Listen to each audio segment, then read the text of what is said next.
سفر اتنی تیزی سے بیت رہا تھا جیسے کوئی اندیکھے ہاتھ سڑک کو پچھلی سمت میں کھینچ رہے ہوں۔ سڑک کسی سرمئی قالین کی مانند تیزی سے سمٹی چلی جا رہی تھی۔ وہ جس قدر تاخیر کی خواہش مند تھی، فاصلہ اسی قدر تیزی سے طے ہو رہا تھا۔ پلک جھپکنے کے عرصے میں مناظر بدل جاتے۔ کیکر، شیشم اور سنبل کے پیڑ پیچھے سرک رہے تھے۔ بیا کے دھوپ جلے اجاڑ گھونسلے خالی کشکولوں کی مانند ڈالیوں سے جھول رہے تھے۔ پرندے انہیں چھوڑ کر جا چکے تھے۔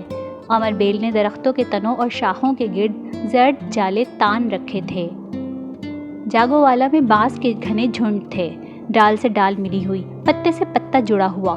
وہ کسی ایسے ہی بانس کے جنگل میں چھپ جانا چاہتی تھی جہاں کوئی سوال کرتی آنکھ اسے دیکھ نہ پائے، اجالے کی ایک بوند اس تک نہ پہنچ سکے، ہوا کا ایک جھونکا اسے چھو کر نہ گزرے۔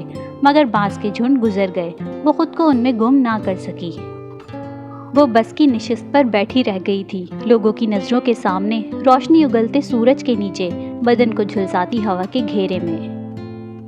مالٹے اور آم کے باغات دور بھاگ رہے تھے۔ ایک کچی پکری قبروں سے پر قبرستان اس کی نظروں سے اوجھل ہونے لگا۔ اچانک بس رک گئی، شاید کوئی اسٹاپ آ گیا تھا۔ کاش بس یہیں رکی رہے، اس مقام سے 1 انچ آگے نہ سرکے، اس نے حسرت سے سوچا تھا۔ قبرستان کے ساتھ پیلو کے درختوں تلے چند کتے ایک مردہ جانور کو بھنبوڑ رہے تھے۔ ان کی تھوتنیاں اور پنجے خون آلود تھے، ان کے نوکیلے دانتوں اور لٹکتی ہوئی زبانوں سے گلابی چیتھڑے چمٹے تھے۔ اتنے فاصلے سے بھی وہ ان کے حلق سے نکلنے والی غراہٹوں کو بخوبی سن رہی تھی۔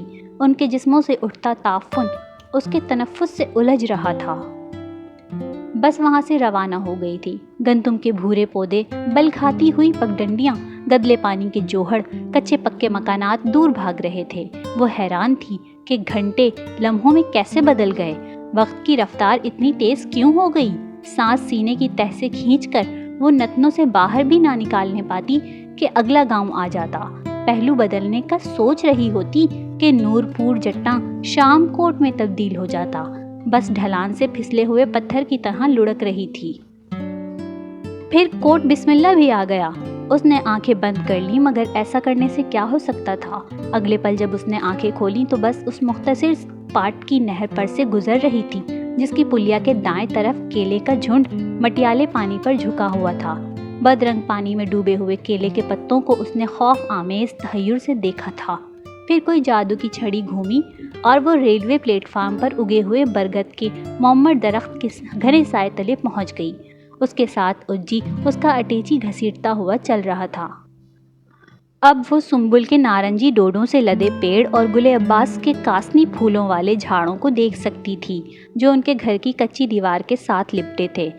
قیف روح پھول اٹھی ہوئی انگلیوں کی طرح لہرا رہے تھے۔ اس نے ایک جھٹکے سے پردے سمیٹ دیے۔ بھیگی صبح نے اوک میں روشنی بھر کر اس کی مانگ میں اڈیل دی۔ املتاس کے شگوفوں کا اجلا زرد رنگ سورج کی اولین کرنوں میں نکھر رہا تھا۔ ڈالیوں پر بیٹھی شیاما چڑیاں بھیگے پروں کو سکھانے کے لیے رہ رہ کر جھرجھریاں لیتی تھیں۔ موگرے کی سفید کلیاں، کینا کے لال پھول، بوگن ویلیا کی کاسنی پتیاں، انار کی گلابی شگوفے نم ہوا کی چھیڑ سے مچل رہے تھے۔ پھولوں کی پتیوں پر ٹھہری ہوئی شفاف بوندیں دھیرے دھیرے لرز رہی تھیں۔ رات بھر پھویاں برسی تھیں اور ہر شے نئی رنگت، نیا پیراہن اوڑھ چکی تھی۔ اس کے دل کے کسی گوشے میں مبہم سے احساس نے کروٹ لی۔ اس کی مٹھیاں زور سے بھنچ گئیں اور پیروں کے تلووں میں ہلکی سی جلن محسوس ہونے لگی۔ یہ بہت بے چین کر دینے والی واردات تھی۔ اس وقت اس کا دل شدت سے چاہ رہا تھا کہ وہ کوئی ایسی حرکت کرے جس سے وجود پر چھایا ہوا اضطراب کا غبار چھٹ جائے۔ پھیپھڑوں کی تمام قوت صرف کر کے اتنی زور سے چلائے کہ املتاس کی شاخوں پر بیٹھی چمکدار سیاہ پروں والی چڑیاں پھر سے اڑ جائیں اور دیر تک اس چیخ کی بازگشت ہوا میں مجسم رہے۔ یا مغربی دیوار کے ساتھ رکھا ہوا پتھر کا بڑا گلدان جس میں لاجونتی کا پودا خوابیدہ پتیوں کے ساتھ سر نواڑے کھڑا تھا، اٹھا کر کھڑکی کے شیشے پر دے مارے اور کانچ کرچی کرچی ہو کر فضا میں بکھر جائے، یا کم سے کم گلا پھاڑ کر ایسا زوردار قہقہا لگائے کہ گردن کی رگیں پھٹنے لگیں، کھانسی کا ایسا دورہ پڑے کہ سانس الٹ جائے، آنکھیں حلقوں سے باہر ابل پڑیں۔ کنپٹیاں مسلتے ہوئے مڑ کر اس نے اونیل کے چہرے کو دیکھا تھا۔ اسے لگا وہ پلکوں کی جھری سے اسے دیکھ رہا تھا۔ انہیں ملتان آئے ہوئے 5واں روز تھا اور گزشتہ 4 دنوں کا بیشتر وقت آنیل نے گھر سے باہر گزارا تھا۔ پچھلی رات بھی وہ 1 بجے کے قریب لوٹا تھا اور آتے ہی بے سدھ ہو گیا تھا۔ نہ تو اس نے مصروفیت کی وجہ دریافت کی تھی اور نہ ہی آنیل نے خود کچھ بتایا تھا۔ وہ پورا دن ویران گھر میں بھٹکتی رہتی، رات گئے تک خالی کمروں اور اجاڑ غلام گردشوں میں چکراتی پھرتی، کہیں بھی چین سے ٹکنے نہ پاتی۔ ہر جگہ اس کے تعاقب میں کوئی ہوتا، کوئی ایسا جو دبے قدموں اس کے پیچھے پیچھے چلتا رہتا۔ اسے لگتا کہ کسی بھی لمحے اسے کندھوں سے دبوچ لیا جائے گا۔ وہ ڈرتی رہتی، ایک کمرے سے دوسرے کمرے تک سفر کرتی رہتی۔ اعصاب شل ہو جاتے تو سستانے کے لیے کہیں بیٹھ جاتی۔ جیسے ہی آنکھیں بند کرتی، ایک شبیہ ذہن میں لہرانے لگتی۔ 2 بڑی بڑی سیاہ آنکھیں جن کی رنگت رات سے زیادہ گہری تھی، سہمی ہوئی آنکھیں، دہشت سے پھٹی ہوئی، حیرت سے پھیلی ہوئی سیاہ آنکھیں اس کے پپوٹوں سے چپک جاتی۔ وہ ان آنکھوں کو سوچنا نہیں چاہتی تھی، مگر وہ اس کا پیچھا چھوڑنے پر آمادہ نہ ہوتی۔ اس کے تصور میں ناچتی رہتی، اسے کچھ یاد دلاتی رہتی۔ اسے لگتا اس کا دل مٹھی میں لے کر مسلا جا رہا ہے۔ پوری رات وہ ایک لمحے کے لیے بھی سو نہ پاتی۔ یہ گھر آنیل کے کسی جاننے والے کا تھا۔ کچھ عجیب طرز سے تعمیر کیا گیا تھا۔ تنگ تنگ راہداریاں اور کمرے ہی کمرے جیسے مکھیال یعنی شہد کا چھتا میں رکھنے ہوتے ہیں۔ کمروں کی چھتیں نیچی تھیں اور اکثر میں کاٹ کباڑ پڑا تھا۔ ایک کمرے میں زنگ آلود لوہے کی الماریاں رکھی تھیں جن میں بہت سی کتابیں، رسائل، خطوط اور فائلیں ٹھسی ہوئی تھیں۔ پچھواڑے ایک مختصر سا لان تھا جس میں بے شمار چھوٹے بڑے پودے اور درخت ایک دوسرے سے گتھے ہوئے دکھائی دیتے تھے۔ درختوں کے بیچ اتنا کم فاصلہ تھا کہ شاخیں آپس میں الجھتی تھیں۔ لان کے وسط میں شیشم کے 2 ٹھنٹ یوں لپٹے ہوئے تھے جیسے 2 دیو ہکل چھپکلیاں بغل گیر ہوں۔ گھر کا مجموعی تاثر گھٹن طاری کر دینے والا تھا۔ آنیل نے یہاں آتے ہی ایک ملازمہ کا بندوبست کیا تھا جس نے 2-3 کمروں کو صاف کر کے اس قابل بنا دیا تھا کہ وہاں رہا جا سکے۔ وہی ان کے لیے کھانا پکاتی تھی۔ شام تک وہ جاسیہ کے ساتھ رہتی۔ کچھ فرنیچر پہلے سے موجود تھا اور کچھ سیکنڈ ہینڈ چیزیں آنیل نے ایک قریبی شو روم سے خرید لی تھیں، جس سے صاف ظاہر تھا کہ انہیں کافی زیادہ عرصے تک یہیں ٹھہرنا تھا۔ پہلی 3 راتیں تو آنیل نے گھر سے باہر گزاری تھیں۔ اس نے ملازمہ کو رات ٹھہرانے کی بہت کوشش کی مگر وہ آمادہ نہ ہوئی۔ یہ 3 راتیں اس نے بڑی مشکل سے بسر کی تھیں۔ بار بار اٹھ کر کھڑکی سے باہر آسمان پر سفیدی کے آثار ڈھونڈتی رہی تھی۔ ذرا سی آہٹ پر سہم جاتی تھی۔ کوئی اندیکھے ہاتھ دروازوں پر دستکیں دیتے رہتے، کوئی غیر مرئی قدم غلام گردشوں میں بھٹکتے رہتے۔ ان کی چاپ اس کے دل کی زمین پر گونجتی، ان کا لمس نبض کے ساتھ دھڑکتا، خوف سے اس کی رگوں میں دوڑتا خون منجمد ہونے لگتا۔ اس کا خیال تھا کہ آنیل کے آنے کے بعد یہ خوف دور ہو جائے گا، مگر جب چوتھی رات وہ اس کے قریب بیڈ پر لیٹا تھا تو وہ پہلے سے کہیں بڑھ کر خوف زدہ تھی۔ ساری رات وہ بیڈ کے سرے پر ٹکی رہی۔ آنیل کے سانس لینے کی آواز ان مبہم آہٹوں سے زیادہ پریشان کن تھی۔ سوچتے سوچتے اس کا ذہن شل ہونے لگا تھا۔ اس کے سامنے دھند تھی، ایک وسیع خلا تھا، کچھ بھی واضح نہیں تھا۔ آنیل کو چھوڑنا اس کے بس میں نہیں تھا، لیکن اس کے ساتھ رہنا بھی ممکن نہیں لگتا تھا۔ آنیل کے خوابیدہ چہرے سے نظر ہٹا کر وہ آہستگی سے دروازے کی طرف بڑھی۔ کتنا اچھا لگتا ہے صبح آنکھ کھلتے ہی تمہیں دیکھنا۔ وہ اٹھ کر بیٹھ گیا تھا۔ مجھے معلوم ہے تم بچے کی وجہ سے پریشان ہو۔ میں اسی سلسلے میں انتظامات کرنے میں مصروف تھا۔ چند دنوں میں ہم شادی کر لیں گے۔ شادی کر لیں گے؟ وہ چونک کر مڑی۔ ہم چرچ میں شادی کریں گے، اس نے آرام سے بتایا۔ چرچ میں شادی کریں گے؟ اس نے بے یقینی سے دہرایا۔ ہماری شادی تو ہو چکی ہے، ہم دونوں مسلم ہیں، تم ایسا کیوں کہہ رہے ہو؟ وہ تو ہے، میں مسلم ہونے سے مکر تو نہیں رہا۔ بچے والا مسئلہ اگر بیچ میں نہ ہوتا تو میں کچھ عرصے اور اس شادی کو چھپائے رکھتا۔ میں نے ڈیڈی سے ایک بڑی رقم کا مطالبہ کیا ہے اور انہوں نے 2 ماہ بعد دینے کا وعدہ کیا ہے۔ میں چاہتا تھا اس سے پہلے ہم اپنی شادی کو پوشیدہ رکھیں، مگر اب تو مجبوری ہے، شادی تو ڈکلیئر کرنا ہی پڑے گی ورنہ بڑا مسئلہ ہو جائے گا۔ ڈیڈی کے ادھر اتنے خیر خواہ ادھر موجود ہیں کہ جیسے ہی میں مذہب کی تبدیلی اور شادی کا اعلان کروں گا سارا معاملہ ان تک پہنچ جائے گا۔ اس کا حل میں نے یہ سوچا ہے کہ فی الحال ہم چرچ میں شادی کر لیتے ہیں۔ شادی کی تصاویر اور ایک معافی نامہ ڈیڈی کو بھجوا دیں گے۔ تمہارے بارے میں بتا تو پہلے ہی رکھا ہے، میرا خیال ہے وہ تھوڑی بہت ناراضی دکھا کر مان جائیں گے۔ ہمارے بچے کو قانونی حیثیت بھی مل جائے گی اور میرا مسئلہ بھی حل ہو جائے گا۔ صرف چند ماہ کی تو بات ہے، اس کے بعد کیا؟ اس کے بعد تمہیں پراپرٹی میں سے حصہ چاہیے ہوگا. اس کے لیے تم اپنے ڈیڈی کی ڈیتھ کا انتظار کرو گے. یہ تم کس لہجے میں بات کر رہی ہو؟ وہ بستر سے اتر کر اس کے مقابل آ گیا. بات کو سمجھنے کی کوشش کرو. تمہیں پتا ہے کہ میں مسلم ہوں. میں نے تمہارے لیے اپنا مذہب تک چھوڑ دیا. تم اتنا سا سمجھوتا نہیں کر سکتی؟ تمہیں اندازہ نہیں ہے کتنے مسائل کھڑے ہو جائیں گے اگر میں اٹھ کر اعلان کر دوں کہ تمہیں ڈر کس بات کا ہے؟ چرچ میں شادی حیثیت ایک ڈرامے سے زیادہ نہیں ہوگی. اس سے ہمارے عقیدے پر کوئی آنچ نہیں آئے گی. مجھے پیسوں کی سخت ضرورت ہے. یہ مسئلہ حل ہو جائے تو اس کے بعد میں پرامس کرتا ہوں ہم ایز اے مسلم زندگی گزاریں گے. میں سمجھتا ہوں کہ تمہیں یہ سب اچھا نہیں لگے گا مگر مجبوری ہے. فی الحال ہمیں یہ کرنا ہوگا. وہ جاسیہ کو شانوں سے تھام کر اسے حالات کی نزاکت اور مصلحت کوشی کی اہمیت سمجھاتا رہا. وہ فرش پر بچھے کارپیٹ کو دیکھتی رہی تھی، پھر خود کو اس کی گرفت سے چھڑا کر باہر آ گئی تھی. اس نے یہ بھی نہیں پوچھا تھا کہ اچانک رقم کی ضرورت کس لیے پڑ گئی ہے. ریسٹورنٹ کا بزنس اچھا خاصا چل رہا تھا اور جہاں تک اس کے علم میں تھا وہاں سے ہونے والی آمدن ان کی ضروریات کے لیے کافی تھی. شام کو تیار رہنا، میں تمہیں شہر کے بہترین ٹیلرنگ شاپ پر لے کر جاؤں گا تمہارے ویڈنگ ڈریس کا ناپ دینے کے لیے. باہر نکلتے ہوئے اس نے انیل کو کہتے سنا تھا. کچن کی پر حدت فضا پراٹھوں، تلے ہوئے انڈوں اور بھنے ہوئے قیمے کی خوشبو سے لبریز تھی. عالیہ نے اسے دیکھ کر ناشتے کے لیے پوچھا لیکن اسے بھوک بالکل محسوس نہیں ہو رہی تھی. انیل کو چائے پہنچانے کی ہدایت دے کر وہ لان میں نکل آئی. اسے کسی رقم اور کسی پراپرٹی سے غرض نہیں تھی. جرمنی میں بیٹھے ہوئے ڈیڈی کی کوئی پرواہ نہیں تھی. کمیونٹی کو وہ کوئی اہمیت نہیں دیتی تھی. مسئلے کی گمبھیرتا کو وہ نہیں سمجھتی تھی. لیکن ایک بات طے تھی کہ اسے وہی کرنا تھا جو انیل نے کہا تھا. اس کے سوا اس کے پاس کوئی رستہ نہیں تھا. اور کچھ روز بعد جب چرچ میں مسیحی عقیدے کے مطابق اس کا نکاح انیل سے ہو گیا، اسے انیل کے پہلو میں بائیں طرف بٹھایا گیا. فادر نے اس سے رضامندی لے کر انیل سے اس کی مرضی معلوم کی. ان دونوں نے انگوٹھیوں کا تبادلہ کیا. اسے یہ سب بہت عجیب لگ رہا تھا. ریڈ بیل پہن کر جب اس نے آئینے میں خود کو دیکھا تھا تو اپنا وجود یکسر اجنبی محسوس ہوا تھا، جیسے وہ کسی اور کو آئینے میں دیکھ رہی ہو، جیسے وہ بحروب بھر کر کسی کو دھوکہ دینا چاہتی ہو. چرچ کے ماحول میں اپنا آپ اسے یوں نظر آتا تھا جیسے راج ہنسوں کے غول میں کوئی کونج آ بیٹھی ہو. انیل کے چند دوست بھی شادی میں شریک ہوئے تھے.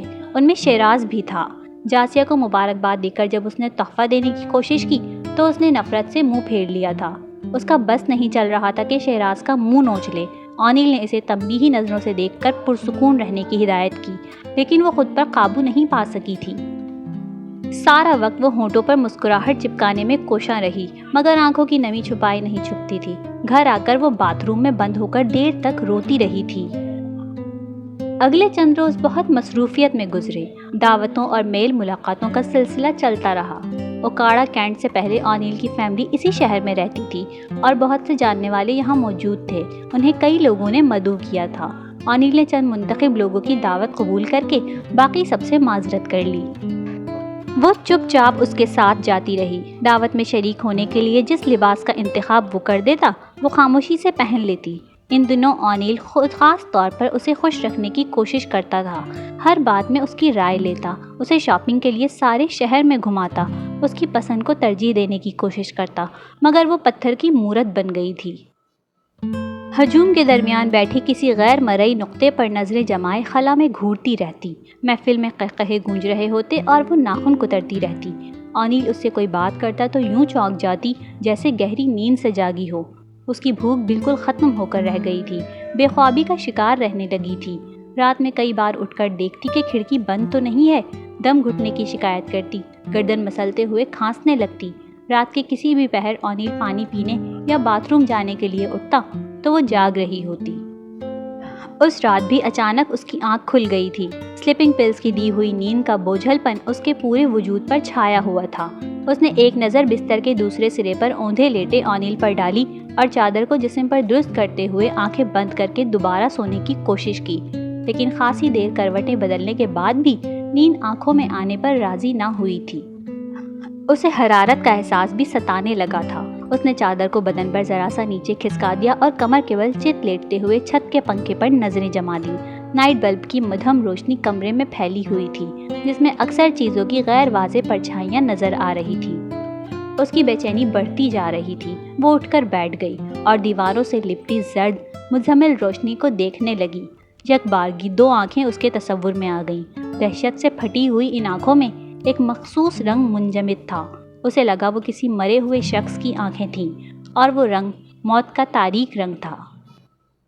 اس نے ان آنکھوں کے تصور سے دامن چھڑانے کے لیے سختی سے آنکھیں میچ لیں، لیکن بند آنکھوں میں ان کا عکس مزید وضاحت کے ساتھ در آیا تھا۔ خوف اور اضطراب اس کی روح پر چیونٹیاں بن کر رینگنے لگے۔ وہ آنکھیں بدن کو چھیدتی ہوئی روح کے آر پار ہوئی جاتی تھیں۔ حرارت کا احساس دوچند ہو گیا تھا۔ اس نے چادر کو جھٹک کر پرے پھینک دیا۔ کمرے میں اتنا جست تھا کہ اس کا دم گھٹ رہا تھا۔ اس نے ہاتھ سے گردن مسلتے ہوئے پھیپھڑوں میں ہوا بھرنے کے لیے ایک بہت گہرا سانس لیا۔ اس کوشش میں اسے کھانسی آ گئی تھی۔ اسے یوں محسوس ہو رہا تھا جیسے کمرے کی تمام ہوا کسی نے کشید کر لی تھی، اور اتنی ہوا بھی میسر نہیں تھی جس سے وہ چند سانسیں لے سکے۔ اس کے چہرے پر پسینے کی بوندیں چمکنے لگی تھیں اور وہ مسلسل کھانس رہی تھی۔ دبیس قالین پر بے ترتیب قدم رکھتی وہ بیرونی دروازے کی طرف بڑھی اور دروازے کو مجنونانہ انداز میں کھول کر باہر آ گئی۔ وہ اس کمرے میں نہیں رہ سکتی تھی جہاں دیواروں پر ان آنکھوں کے ان گنت عکس متحرک تھے، مردہ آنکھوں کے زندہ عکس۔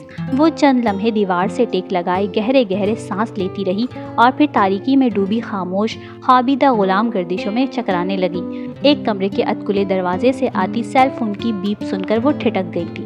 اس کمرے کو وہ ڈریسنگ روم کے طور پر استعمال کر رہے تھے اور انیل شاید لباس تبدیل کرتے ہوئے اپنا سیل فون یہیں بھول گیا تھا۔ بلب جلا کر اس نے سیل فون کی تلاش میں نظریں دوڑائیں۔ وہ بیڈ پر بکھرے کپڑوں کے درمیان پڑا ہوا مل گیا تھا۔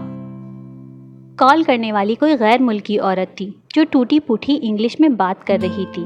انیل کو فون دیں۔ آپ کون ہیں؟ میں ان کی بیوی ہوں۔ دوسری طرف چند لمحوں کے لیے خاموشی چھا گئی۔ انیل نے شادی کر لی ہے؟ حیرت ہے، اس نے بتایا ہی نہیں۔ آپ کون بول رہی ہیں؟ اس نے الجھ کر پوچھا تھا۔ میں آن جہانی جان پیٹر کی بیوہ بات کر رہی ہوں، انیل کی سوتیلی ماں۔ آن جہانی جان پیٹر؟ اسے لگا وہ اب تک نیند میں ہے۔ میں ذرا جلدی میں ہوں، آپ فوراً انیل کو بلا دیں۔ دوسری طرف سے قدرے جھنجھلا کر کہا گیا۔ انیل کے ڈیڈی مر گئے ہیں؟ آپ کو نہیں معلوم؟ آواز میں شدید حیرت تھی۔ عجیب بات ہے، انیل نے آپ کو نہیں بتایا؟ ان کو مرے ہوئے تو 8 ماہ ہو گئے ہیں۔ اس کے قدموں تلے زمین سرک گئی۔ چھت کا ساکت پنکھا اپنی جگہ سے جدا ہو کر ڈولتا ہوا نیچے گرنے لگا۔ اسے لگا وہ کوئی ڈراؤنا خواب دیکھ رہی ہے۔ کیا آپ فون پر موجود ہیں؟ اس کی خاموشی کو محسوس کر کے پوچھا گیا۔ انیل گھر میں نہیں ہے، آپ کو کوئی پیغام دینا ہے تو مجھے بتا دیں۔ اپنی پشت پر دروازہ بند کرتے ہوئے اس نے بمشکل کہا تھا۔ انیل کو بتا دیجیے گا میں اگلے ماہ پاکستان آ رہی ہوں جائیداد کے معاملات طے کرنے کے لیے۔ میں بہت دکھی ہوں۔ انیل کو سمجھائیں وہ مجھے پریشان نہ کرے۔ مجھے اس کی جائیداد سے کوئی دلچسپی نہیں ہے۔ جو کچھ بھی ہے اس کے نام ہے، وہ اسی کا ہے۔ آمنے سامنے بیٹھ کر سارے مسائل حل کر لیے جائیں گے۔ میرے ساتھ وہ جس لہجے میں بات کرتا ہے وہ بالکل مناسب نہیں۔ میری بیٹیاں اس کے باپ کی ہی اولاد ہیں۔ اگر انہیں کچھ مل رہا ہے تو یہ ان کا حق ہے۔ وہ نہ جانے کیا کچھ کہہ رہی تھی۔ جاسیہ کی کچھ سمجھ میں نہیں آیا۔ رابطہ منقطع ہونے کے بعد اس نے کانپتی انگلی سے اس کال کو ہسٹری سے حذف کیا اور سیل فون کو واپس اسی جگہ رکھ کر زمین پر ڈھہ گئی۔ انیل نے مجھ سے کہا کہ وہ اپنے ڈیڈی کے خوف سے مسلم ہونے کا اعلان نہیں کر سکتا۔ اس کے ڈیڈی نہیں ہیں تو وہ، اس کا مطلب ہے وہ مسلمان نہیں ہوا۔ وہ اپنے مذہب پر قائم ہے اور اس نے مجھے بھی اپنے رنگ میں رنگ لیا ہے۔ میں غیر مسلم ہو چکی ہوں، میں مسلمان نہیں رہی۔ سب لوگ مجھے میری کے نام سے جانتے ہیں۔ اس نے نکاح کا ڈھونگ رچا کر مجھے دھوکہ دیا۔ میں سمجھی وہ میرے لیے سب کچھ چھوڑ رہا ہے، لیکن اصل میں اس کی خاطر سب کچھ چھوڑتی رہی۔ میں نے سب کو چھوڑ دیا، اپنی ماں کو، اپنے نام کو اور حتیٰ کہ اللہ کو بھی۔ انیل نے مجھے کہیں کا نہیں چھوڑا، اس نے مجھے برباد کر دیا۔ میں ایک عیسائی کے ساتھ رہ رہی ہوں۔ حلق سے نکلتی کراہوں کو روکنے کی کوشش میں اس کے ہونٹ بری طرح کپ کپا رہے تھے۔ اس کا جی چاہ رہا تھا وہ دھاڑے مار مار کر روئے، اپنے بال نوچ لے، لیکن وہ کچھ بھی نہ کر سکی۔ انیل دروازہ دھکیل کر اندر آ گیا تھا۔ تم اب تک جاگ رہی ہو؟ اس طرح فرش پر کیوں بیٹھی ہو؟ اس نے سرخ آنکھیں اٹھا کر ایک مختصر نگاہ اس پر ڈالی اور خاموشی سے اٹھ گئی۔ وہ اس کے کندھے پر ہاتھ رکھنے لگا تو وہ غیر محسوس طور پر اس کی دسترس سے دور ہو گئی۔ اسے لگ رہا تھا وہ کسی عفریت کے ساتھ قفس میں قید ہو گئی ہے۔ اس کے دل میں شدید سہم بیٹھ گیا تھا۔ اجی اسے چھوڑ کر فوراً ہی رخصت ہو گیا تھا۔ اماں ابا نے اسے روکنے کی بہت کوشش کی مگر وہ ضروری کام کا کہہ کر چلا گیا۔ عائشہ کی غیر متوقع آمد کا سبب پوچھنے پر عائشہ کے کچھ بولنے سے قبل ہی اس نے کہا تھا، چاچا کالج میں چھٹیاں شروع ہونے میں کچھ دن رہ گئے ہیں، پڑھائی تو ہوتی کوئی نہیں، اس لیے میں نے سوچا اسے چھوڑ آؤں، بعد میں میرے پاس وقت نہیں ہوگا۔ میں اپنا تبادلہ کمپنی کے ہیڈ آفس لاہور میں کرانے لگا ہوں، پھر اسے لینے کے لیے تجھے خود آنا پڑتا۔ میں نے سوچا تو کہاں کھجل خوار ہوتا رہے گا۔ تایا جان کو بھی اس نے اسی سے ملتا جلتا جواب دیا تھا۔ وہ مشکل چند منٹ ابا کے پاس بیٹھ کر وہ چلا گیا تھا۔ تاندلیاں والا سے آپا آئی ہوئی تھی۔ اس کی 2.5 سالہ بیٹی شہلا عائشہ سے بہت ہلی ہوئی تھی۔ اس کے آنگن میں قدم رکھتے ہی شہلا اس کی گود میں سوار ہو گئی تھی۔ اپنی توتلی زبان میں سوالوں کی ایک طویل فہرست اس کے سامنے مرتب کر رہی تھی۔ تھالا بول، تھالا بتا، تھالا ہنسنا، تھالا رمن دیاں تری، بولنا، اسے چپ دیکھ کر وہ ٹھنکنے لگی۔ آپا بولی، کیا بات ہے؟ زیادہ تھک گئی ہے؟ بڑی چپ ہے۔ ساتھنے ادھر رہ گئیں، دل اداس ہوگا، 2-3 مہینے جو پڑ گئے بیچ میں۔ ابا ادوائن کھینچتے ہوئے مسکرائے۔ ایشو مجھے تیرا منہ سوجا ہوا لگتا ہے، پرچھاوے میں بیٹھی ہے، شاید اس واسطے، ادھر ہو ذرا۔ آپا کی بات سن کر اس نے شہلا کو گود سے اتارا اور اٹھ کر نلکے کی طرف بڑھی۔ اماں بولی، نلکا خراب ہے، کدی تو صاف پانی آتا ہے بالکل ستھرا، تو کدی مٹی گارا نکلن لگتا ہے، منہ ہاتھ ٹوٹی سے دھو لے، کنیز موٹر چلا دے، ٹھنڈا پانی نکلے ذرا، ٹینکی کا پانی تو اگ وڑگاتا ہوگا، آج تو سیک بھی خیر کا ہے۔ کنیز نے پانی کی موٹر چلا دی۔ اماں میں نہا لیتی ہوں، میرا جی گھبرا رہا ہے۔ لے اس میں پوچھن والی کیا بات ہے، بڑی سونی گلے، نہا لے، طبیعت ہولی ہو جائے گی۔ کنیز ایشو کو نوی گاجی صابن کی نکال کر دے۔ عصر کے وقت کنیز اس کے لیے کھانا لے کر آئی تو اس کے پاس ہی بیٹھ گئی اور کالج کی تایا جی کے گھر کی باتیں کرنے لگی۔ وہ ہاں میں جواب دیتی رہی تھی۔ اماں تیرے بیاہ کی تیاریوں میں لگی ہے، 4 ریشمی جوڑے تو خرید بھی لیے ہیں، گنگا جمنی لیس لگا کر ایک بڑا سونا دوپٹہ میں نے تیار کیا ہے، دکھاؤں لا کر؟ نہیں، بعد میں دیکھ لوں گی۔ جستی ٹرنکوں اور پیٹیوں کا بیانہ بھی پکڑ آیا ابا، اس بار موسم میں بستروں کے لیے کپا بھی خرید دیں گے۔ اس تانی سغرا کی بیٹی اب ٹھیک ہے؟ اس نے موضوع تبدیل کرنا چاہا۔ ہاں بھلی چنگی ہو گئی، کب کی، اب تو اسکول بھی آنے لگی ہے۔ ایشو صابن کے ساتھ تو نے کیا کیا ہے؟ اس نے اچانک پوچھا تھا۔ کیوں، کیا ہوا؟ ذری سا باقی رہ گیا ہے، پیکٹ سے نکال کر نواں نکوڑ تجھے پکڑایا تھا، اب جو دیکھا ہے تو آدھے سے زیادہ کھر گیا ہے۔ تو نہاتی رہی ہے یا صابن کھانے لگی ہے؟ خدا جھوٹ نہ بلوائے، پورے 2 گھنٹے تو غسل خانے میں رہی ہے۔ وہ چپ رہی تھی۔ میں تیری شادی پر رات کو کیا پک رہا ہے آج؟ بڑی اکھڑی ہے ایشو، آپا کے پاس بھی نہیں بیٹھتی، خیر تو ہے، تائی نے کچھ کہہ دیا ہوگا، وہ ٹچکنے کرنے سے باز نہیں آتی۔ عائشہ نے مسکرانے کی کوشش کی، اسے نہیں پتا تھا یہ کوشش اس کا بھید کھول دے گی۔ تو رو رہی ہے؟ کنیز تڑپ کر بولی۔ کیا ہوا، روتی کیوں ہے؟ میں کیوں روں گی بھلا، رونے کی کوئی وجہ بھی ہو؟ پتہ نہیں آنکھ میں کچھ پڑ گیا ہے، وہ روتے ہوئے بولی۔ کنیز کی پریشانی میں اضافہ ہو گیا۔ اجی بھی ناراض سا لگتا تھا، 2 گھڑی بھی نہیں ٹکا، اس کے ساتھ لڑائی ہو گئی ہے؟ ایشو بتاتی کیوں نہیں، کیوں روئی جاتی ہے؟ کوئی بات تو ضرور ہوئی ہے۔ اس نے آنکھوں کو رگڑ کر صاف کیا اور بھیگی آواز میں بولی۔ میں ہسٹری کے پرچے میں فیل ہو گئی، میں نے بڑی محنت کی تھی۔ رخساروں پر لڑکتے آنسو اس کی تھوڑی سے پھسل کر چادر میں جذب ہو رہے تھے۔ کنیز ہنس پڑی۔ یہ کوئی رونے والی بات ہے؟ حوصلہ کر، تو نے محنت تو کی تھی نا، نصیب کے لکھے کو کون ڈالے؟ فیل تو نہیں ہوئی، غیر حاضر ہوئی ہے، دل چھوٹا نہ کر، میں تو ڈر گئی تھی کہ اللہ جانے کیا ہو گیا، پاگل نہ ہو تو۔ اس نے ہاتھ کو یوں جنبش دی جیسے اس کی نادانی پر ماتم کر رہی ہو، اور ہنستی ہوئی چلی گئی۔ اذان شروع ہو گئی، مؤذن لوگوں کو پکارنے لگا، اللہ کی طرف آنے کی دعوت دینے لگا۔ وہ ساکت بیٹھی رہی، کسی بلاوے کا جواب اس نے نہیں دیا۔ مؤذن پکارتا رہا، وہ ہونٹوں پر تالا لگائے بیٹھی رہی۔ وہ بلاتا رہا، وہ کسی بے جان مجسمے کی مانند بے حس و حرکت رہی۔ میں تیرے سامنے نہیں آ سکتی، کیسے آؤں، کتنا دھوؤں، خود کو کتنا صاف کروں کہ تیرے پاس آنے کے قابل ہو جاؤں؟ میل ہی میل ہے، گندگی ہی گندگی ہے، یہ صابن، یہ پانی کوئی اثر ہی نہیں کرتا، میں جتنا بھی پانی بہاؤں، جتنا بھی صابن ملوں، کچھ فرق نہیں پڑتا۔ میرے جسم سے چمٹی غلاظت دور نہیں ہوتی، خوشبو کے ڈھیر انڈیل لوں تو بھی بو نہیں چھپتی۔ کیسے آؤں تیرے سامنے، میں کیا کروں؟ آپا کے قدموں کی چاپ سن کر وہ چارپائی پر لیٹ کر سوتی بن گئی۔ ایک بازو اس نے آنکھوں پر رکھ لیا تھا تاکہ آنسو آپا کی نظروں میں نہ آئیں۔ اس کے پاس کسی کے سوالوں کا کوئی جواب نہیں تھا۔ اماں نے کنیز کو پکارا، جانی مصلی دیا ایشو کو، بھنجے پڑے گی نماز۔ مصلی تو لے کر گئی نہیں، یہ کڑی تو بڑی ہی جھلی ہو گئی ہے۔ لوگ پڑھ کے تمیز سیکھتے ہیں، طریقہ سلیقہ سمجھتے ہیں، اور یہ اس پر تو بڑا پٹھا اثر کیا ہے پڑھائی نے۔ کیسی بیوی ہوتی تھی ایشو، جی جی کرتے زبان سوکھتی تھی۔ جب سے گیمبرو سے واپس آئی ہے ایک وار میرے کول نہیں بیٹھی، کوئی گل نہیں، کوئی بات نہیں، بس ایک چپ۔ شیلا بیچاری ترلے کرتی پھری اس کے پیچھے۔ اسے بھی نہیں بلایا۔ رابعہ ناراض ہو رہی تھی، کہنے لگی، اماں ایشو میری کڑی کو پوچھتی نہیں، اسے کھڈاتی نہیں، سارے طور طریقے ہی بدل گئے ہیں۔ سنتی ہے بگو، یہ بھی نہیں پوچھتی کہ تیرے وال کیسے رکھے ہو گئے ہیں۔ اماں لا تیل ڈال دوں؟ اماں اپنی مڑے ہوئے سینگوں والی مریل سی بکری کے پاس بیٹھ کر اسے اپنا دکڑا سنانے لگی۔ اللہ جانے کیا ہو گیا ہے ایشو کو، پتہ نہیں کس سے باتیں کرتی رہتی ہے، آپ ہی آپ بولتی ہے، بڑبڑ کرتی ہے، کچھ سمجھ نہیں آتی کون ہے جسے سناتی ہے۔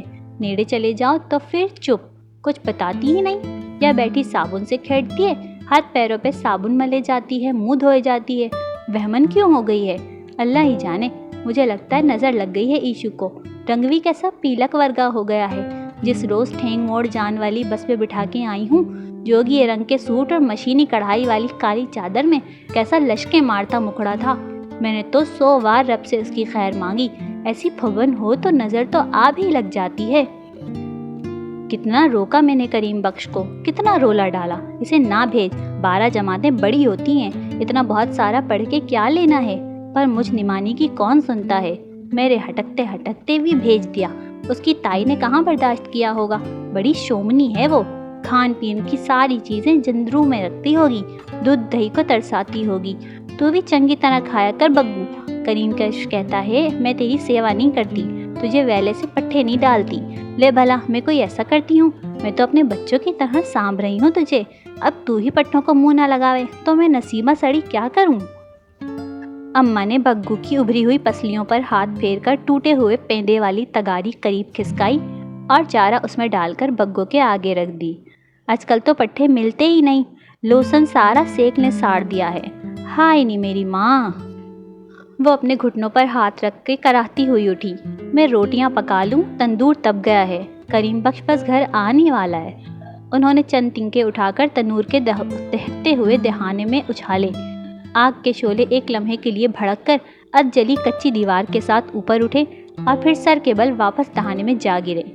اماں خالی خالی نظروں سے آگ کی حدت سے سرخ کناروں پر کروٹیں بدلتے شعلوں کو دیکھنے لگیں۔ اتوار کی صبح 9 بجے کے قریب انیل گاڑی لے کر نکلا تو وہ تیز تیز قدموں سے گلی کے نکڑ پر کھڑی ٹیکسی میں جا بیٹھی جو عالیہ اس کی ہدایت پر کچھ دیر پہلے روک کر آئی تھی۔ ڈرائیور سے اس نے انیل کی گاڑی کا تعقب کرنے کو کہا تھا اور اس کے تذبذب بھرے انداز کو دیکھ کر ایک بڑا نوٹ اس کی جھولی میں ڈال دیا تھا۔ نوٹ جیب میں ڈالنے کے بعد وہ کسی قسم کا سوال کیے بغیر انیل کا پیچھا کرنے لگا تھا۔ وہ مختلف سڑکوں سے ہوتا ہوا ایک کیتھیڈرل کے سامنے رک گیا تھا۔ جاسیہ نے امڑتے ہوئے آنسوؤں کو بمشکل واپس دھکیلتے ہوئے ٹیکسی ڈرائیور کو جانے کا اشارہ کیا اور کیتھیڈرل کی سیڑھیوں سے کچھ فاصلے پر جنگلے کے ساتھ ٹیک لگا کر کھڑی ہو گئی۔ انیل باہر نکلا تو وہ دعاؤں کی کتاب کو جیب میں ڈال رہا تھا۔ اس کے ساتھ فادر بھی تھے۔ وہ دروازے میں ٹھہر کر کچھ دیر ان سے بات چیت کرتا رہا، پھر اپنے سامنے صلیب بنا کر جھک گیا۔ جاسیہ کی سانسوں میں ریت اڑ رہی تھی، سانس لینا دشوار تھا۔ اس نے جنگلے کی شاخوں کو اتنی شدت سے گرفت میں لیا کہ ہتھیلیوں پر سرخ لکیریں کھنچ گئیں۔ انیل گاڑی میں بیٹھ کر واپس جا رہا تھا۔ وہ اپنی جگہ تھمی رہی۔ وہ عیسائی ہے تو میں اس کے ساتھ کس حیثیت سے رہ رہی ہوں؟ طوائف یا داشتہ؟ اس کے ساتھ میرا نکاح نہیں ہوا، میں اس کی بیوی نہیں ہوں۔ وہ میری خدمات کے عوض مجھے آسائشیں فراہم کرتا رہا۔ طوائف کا کام ہی یہی ہوتا ہے، دل بہلانا اور معاوضہ لینا۔ میں یہی تو کر رہی ہوں۔ میں تو گٹر میں گری ہوں، سر سے پیر تک لتھڑ گئی ہوں۔ میرا بچہ، ناجائز بچہ، میں کیا ہوں؟ میں نے انیل کو حاصل کرنے کے لیے اپنے پاؤں کٹا لیے اور مجھے کیا ملا؟ میں کس شے کے پیچھے پاگلوں کی طرح بھاگتی رہی؟ میری بینائی کیوں چھن گئی تھی؟ میں نے محبت کی ہے۔ یہ محبت ہے؟ اگر یہ محبت ہے تو میں رو کیوں رہی ہوں؟ مجھے ملال کس بات کا ہے؟ محبت تو مل گئی مجھے، اور کیا چاہیے؟ یہی مانگتی تھی میں۔ مل تو گئی، اب دکھ کس لیے ہے؟ وہ سر کے بالوں کو مٹھیوں میں جکڑے بہت دیر تک وہیں کھڑی رہی۔ پاس سے گزرنے والے لوگ اسے عجیب نظروں سے گھورتے رہے، مگر وہ ان کی نظروں سے یکسر بے خبر تھی۔